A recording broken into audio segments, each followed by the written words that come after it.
Twashaka gutanga inkuru nziza ku bene gihugu bose ko urucanco rukinga ingwara y'ubukangwe rwari rugize imisi rwarabuze rwabonetse ari naco gituma ubushikiranganji bwo kubungabunga amagara y'abantu bwatunganije isekeza ryo gucandaga abana bavutse hagati y'ukwezi kwa gatandatu mu 2016 n'ukwezi kwa gatatu mu 2018. Abo bana rero uno munsi bafise imyaka iri hagati y'imyaka 3 n'imyaka 4 n'amezi 9. N'urucanco gukinga ingwara y'ubukangwe kuri abo bana batari bagize amahirwe yo kururonswa kuko ari urucanco rusanzwe rutangwa ku kirangamisi ca misi yose ku bana bakwije amezi 3 n'inusu.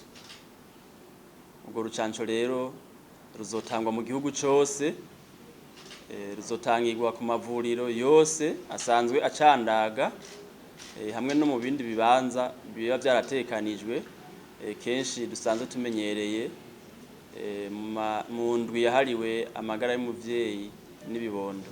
Tuzorutanga kuva ku igenekerezo rya 17 gushika ku igenekerezo rya 19 uku kwezi kwa gatatu mwaka wa 2021 kandi n'urucanco atari rushasha n'urucanco dusanzwe tumenyereye. Abavyeyi basanzwe bamenyereye ko umwana akwije amezi 3 n'inusu aruronswa mu kirangamisi ca misi yose kumwe n'izindi ncanco abana basanzwe baronswa, rukaba rero urucanco rukinga ingwara y'ubukangwe. Turasaba dushimitse yuko abavyeyi boshigikira iri sekeza kuko nisekeza rije kugira ngo ubwa mbere na mbere hoho umwana aronke ivyo afitiye uburenganzira kuko amagara y'umwana n'uburenganzira bwiwe. Twebwe rero abavyeyi rutegerezwa gukingira abana bacu kuko nibo kazoza k'igihugu.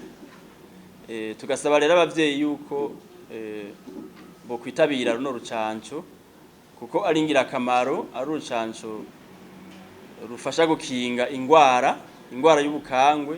Nkuko tubizi ingwara ishobora kubangamira amagara y'abana bacu kuko birababaje kubona nk'umwana yavutse neza agakura neza agatambuka neza ariko kazobona bukwi na bukwi uwo mwana atanguye kugenda aranyogomba nk'inzoka kandi yari umwana afite amagara meza. Nugira ngo rero abavyeyi bumve ko ari ingirakamaro no rucanco ari kugira ngo tubakingire, twongere dukingire amagara y'abana, dukingire abana bacu aribo kazoza k'igihugu cacu.